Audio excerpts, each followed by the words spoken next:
voina chuan The Westworld movie kan en chun som lenga episode masa khan met king God of War form a ain thla dang lam ti le ain control thei to lo ti kan thlir ho to wa lalnu dogai a thi chi khan asura sipai zongjong chu an lo aw nuai noya van sipai te po chuan makan ti in asura sipai zongjong te chu lal pakhat nuaya an laum khomang tian ring phalawani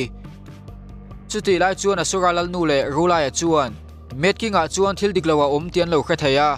lalnu chuan asura sipai te chu tolet vek phot turina khilani met king chuan angai tuana a hlo to wangin van sipai te chu a beile tana van sipai tam tak chu anin hliam ngalani pathian te po chuan angai na an khelo hleya rulai chuan lo sei fein met king chu a fighting spirit anasa toema wangin an hrethin kha ani to lo thu asaya in beichak nai na khat to bok rulai chuan emperor hena ti hartuma ava be phalsak turin angena emperor chuan alu lo buin rulai chuan a kalmain sajina chofa ena met king ma chuan ava zuang chuak ta ni rulai chuan in dona chu atop to thu asaya mase hriang point met king chu om lo rulai chu a be sui ngala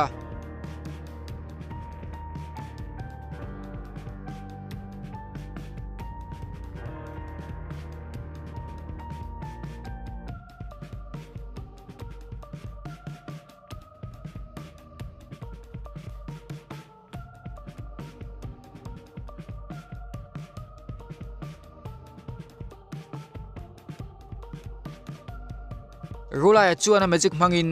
met king chu apur bet theihlawa a hriat na neile tirle tumin alua khoi zui ngal bok rulai chu met king ngai tuana lutin chu mun chu lo sen vek to ti le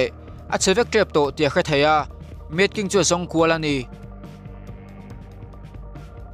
mun pakata hian met king chu va muin a fighting spirit alkara alo meka rulai chuan vau hartum ma se a chang theilawani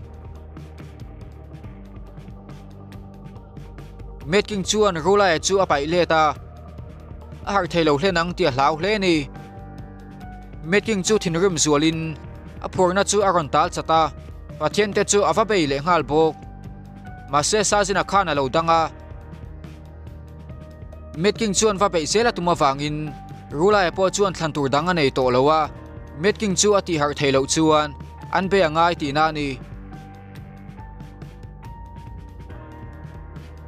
rulai chuan met king chu alo be let feya a chet ran na chu mangtang ka in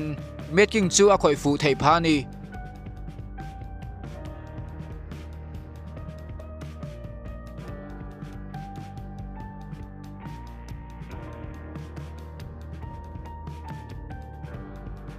na takin met king chuan heka a thlok let lop bok ma se hnu loka met king chu kan tho chuak le ngala a hliam po dam le ngal vekin a ma ai na thin rim zuala rulaya tha chak na chuan a khatani rulaya na lo mu chuan met king chu tuman andang thei to lawang ti hlau hleya aron be sui le ngal bok rulai chuan a move chak tak lo mang vein golden slave kha siam chuak le ya met king be na chu alo dangani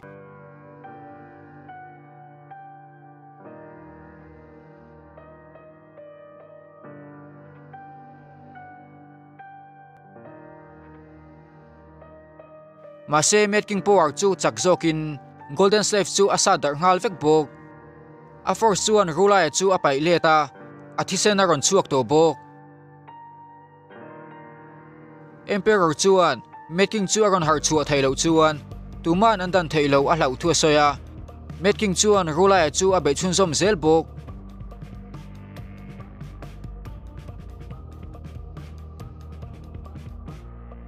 apoar chu a chak ema wangin rulaya golden body chu aron khia sajina chu alo hlau thong to hle sumai chuan a zirtir tu chu angai tu ema wangin apa chema chuan aron nem veya chu chuan force na taksiamin rulai po chu thing thria a chau to hle ni met king chu dam thatakin alakal theya sumoi chu apa ma chuan vating lein ko haratuma ma se making chuan enga tan ma lo ngai loin sumoi chu be ngal bok anu chu lo hlau thong hleya ma se sumoi chuan a be na chu lo dang theya rulai ang chia khan golden light chakna lo mang ve thei to ni pathian ten lo mu chuan makan lo ti hleya anu chuan kal son wat turin sumoi chu lo hil bok ma se sumoi chuan alu lo thingin apa chu dan nge duwa achem chuan making chu tinin in malbeya chauta ni making chuan a be phei ngala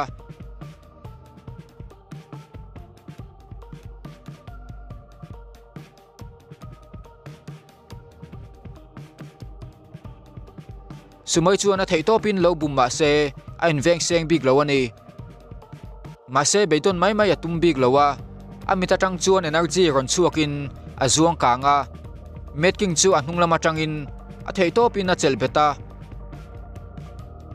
apa chu bepa in ti har nge atumani adu thu samang che khan asura te chu anin pum khat to thu apa chu khila ma se making chu har thei chuang loin aslas chu asa chuak mia van chu a chechak hle ni making fighting soul chu aron albel zela wangin sajina chuan van chu a cheve kang ti hlawa vain rol ve atumani ma se rola chuan lo dangin relo te ngak le turin a lo tia a chan chu sumai chu arin tok wangani sumai chuan rola thu soi thin kha kha chuakin in beina chuan minun ronga min siam thin thu le mangai na chawin chu chuan he thei thu rola khan a lo soya sumai chuan apa chu la chel rangin amangai na meyal le apa dimon meyal chu anin beya sumai chu apa ngai tuna chunga chuan lut vela in a fighting soul kara lo mu hil making in afan wow thoma khret chuan aron har chuak zoka a fighting spirit chu athunun le theita ni sumai chuan apa chu thain making chuan afanu chu akai thowa a that le that lo azot ngal bok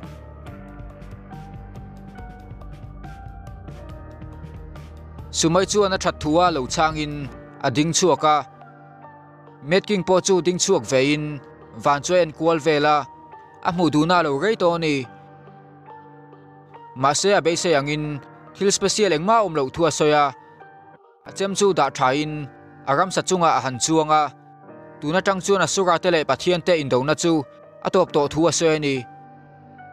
a thu soi chu a sura sipai te chuan makan ti hleya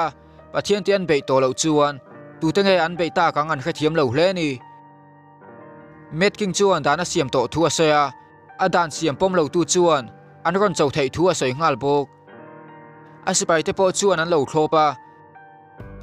akal ma chuan making chu hoilet le in pathian te nan thu tiam an bo chiat chuan van chu thisena abul tur thu soin a volok le a asura te chu an let le ta ni sumai chuan rola chu chibaya buka an chipui te chu an han zui ve ta ni making chuan chunglam enin a thin lungin a topa chuan a hlotlin tak thua soya lungchhe thlak taka a chan tak a thian kom ngai em hlim hmel chu a mitthla a hmubok rula le sajina chuan an lo thlir liama sajina chuan anin rem na chu kumkhua an chom nun theidon chuan lo thua soya in be chak na chu asura te chuan an pian pui ve hrim thua soya ni rula chuan raidon lo po ni se thillo mom tak ani thu lo soi ve thung emperor chu lo kal vein khovela dark soul a chak to hle thu aron soya thilla pa nga ya anom tir le a hun to thu a soi bok sajina chuan dark soul pathian te chu khovel ti chatu te an ni thu a soya rula chuan jailor po khovel pang le lama akal to thu soin eternal fire din hun chu a hlau thonom hle thu a soya ni khovel pa ngai lam ron lang le in asura le pathian te nasa taka anin do lai khan puithiam le anau te chu an local chhun som zela a ozo chuan thil tam tak lo ngai tuin a u ne na an tet laia insulan zir laia kha chuaka a u a ozo chuan insula thiam em awangin a khoi fu ve thei ngai lo ani a ozo beidong chu thinrimin lak lo bikin nain khria apa chuan a u che chu angai poimo in a khrebokani awo jiu chuan van hemin tai mataka ain zir phot chuan a thabe galani thei thu a khilani awan thil tam tak angai tu lai chuan puithiam kha ron kal ve a an dragon klana chuan let le duem awa chu zo tani angai tu na khrian yom taka ron tonga wang chuan awa chuan makalo ti hle a savadimon i1 chi in dragon tribe te dark soul in an nevek trap to thu a ron soya wang khan dragon tribe pa alet le duangem puithiam chu zo tani puithiam chuan chu thil chu ama du thanna ni thu a soya an sin konga chuan thui tak loin zui to ma se azilai te chuan an ma ni du than kong an zo vek thei thu a soya adu phot chuan dragon tribe te puitur chuan let le turin a khilani mase awa chuan olsam takin dragon tribe te chu engatan ma ati lo thu a soya puithiam chuan angai tu zia khriata wangin awa chuan talent ro puita ka nei thu a soya mase a thilung thu soya ngai thlak thin lo wangin ani turang ani phak lo thu a soya ni awa chuan a garuda hmul chu lo enin an ngai tu na sa hleya chuti lai chuan bailanga chuan kaltura anin pe to thu lo sein an kal le tana awa po chuan garuda hmul chu hum nget sau sauin a thian te chu a zui ve le ta ni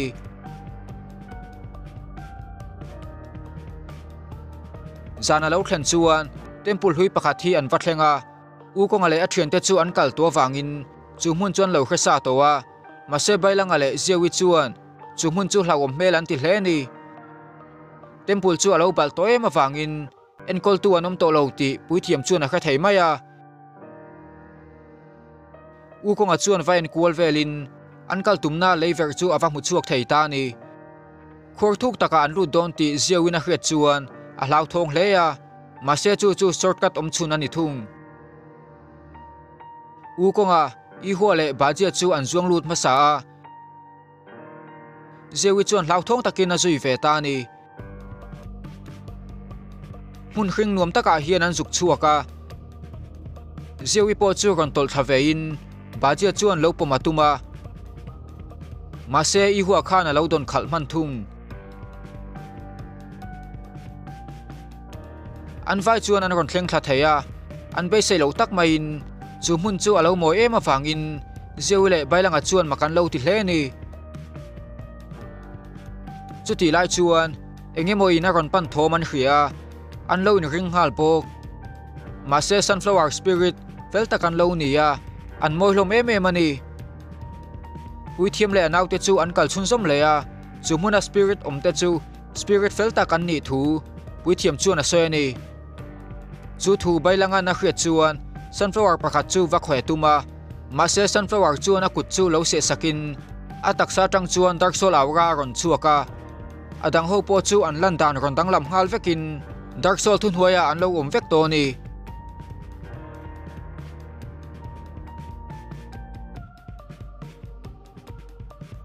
puithiam chuan beile tur le tlan bo san tum turin a hrila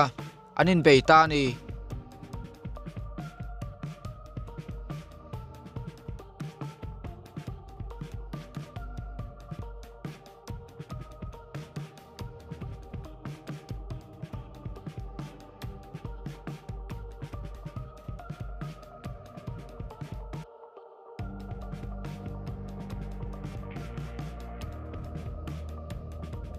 demon te chu an tam ema wangin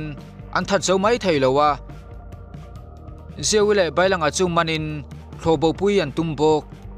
master chu ti lai chuan mi pakhat hi ron thlenga mei al mangin demon ho chu a ron phuani demon tam tak chu ron thatin an hlawa an tlan cheta ni chupa chu suan zenga lo ni in puithiam thian hlui pakhat ania anin hule thei chu alom om thu soin suan zenga chuan chu mun chu ain thlak dang lam vek to thu a soya anu reilu tuk lowa suan zenga chen na mun chu an va thlenga ain chu nom hmel an lo ti hle ni suan zenga chuan puithiam chu in tur pe in eternal fire hlotling takin an la thei ti alo hriat thu a soya an lak to ber chuan enge an ron kal le chan alo zo tani puithiam chuan a ma kha chuan eternal fire and valak thei chuan mitam tak torna chu anti ziom thei an rin thu a soya master chu tiang alo ni lo thu soin tuna chuan khovela dark soul te an chak to hle thu a soya thim le eng in buk to ka awm theinan eternal fire chu an vada let le angai thu a soi bok suan zengan athu soi lo khriat chuan eternal fire ziawila ka chuan a thin rim thuta ziawi chu vapan hnain chu hmuna buina tam tak thlenga le dark soul te an chaktak thutna chana chuan ziawi chu mo puwa ne ka tumani mase puithiam chuan alo beng dai fata chu hmuna chuan ang thil chenge thlenga zotani suan zenga chuan chu hmuna demon sul ho u konga na tha vek nu khan snake demon pakhat nupuya nei thu asoya chu hmuna chuan lim takin an cheng dun thinani hun kal to lo lang le in chu hmun nuam tak ani thina van ramang mai ni in spirit omte chu an fel thin lebok anom ema wangin suan zenga chuan a thian then khat chu hmuna cheng ve tur chuan a hruaya ma sen ni khat ina wa ho chuan anu pui chuan am hring thian te chu alo ei veka chu mai ba ka chu hmuna spirit cheng zong te chu spirit chuala an chang veka suan zenga chau chu bang to ni chung thil zong thlen chan chu a hrengai lowa ma se tuna chuan eternal fire wangani ti khe to thu a soipok bailanga chuan nga tinge chu hmun chu a chuasan ve mai lawa zota suan zenga chuan anu pui a hmanga em bulala oma du thu le engtiknia emo chuan engkimala pa ngai le vek thei a be sei wangani thu a soyani puithiam chuan eternal fire ran da le thei chuan anu pui chu alo le thei nge a be sei thu a soya a water wheel manga pui turin suan zenga chuang en zoya ankal sot pha hle don wangani suan zenga chuan a pui tur thu a soya mase tuna chuan water wheel chu anu pui snake demon chuan a ven tlat thu a soyani puithiam le anau te chuan longin water wheel lam chuan pana suan zenga u konga le puithiam chu longma sa so ka chuangin midang ho chuan longdangin an ron zui veya puithiam chuan ziawi chu uluk taka veng turin u chinga chu a khilani tanel thim taka hian an luta chu hmun chu water wheel omna chuani suan zenga chuan snake demon chaktak chu an ma chon main an du phat chuan an let le thei tho thu soya mase u konga chuan alo ngai ho hleya snake demon chu enganga chakpo ni se a hlau lo thu a soyani anu loka an malam tuya tang chuan snake demon chu aron chuak thuta episode 37 chu top ta ni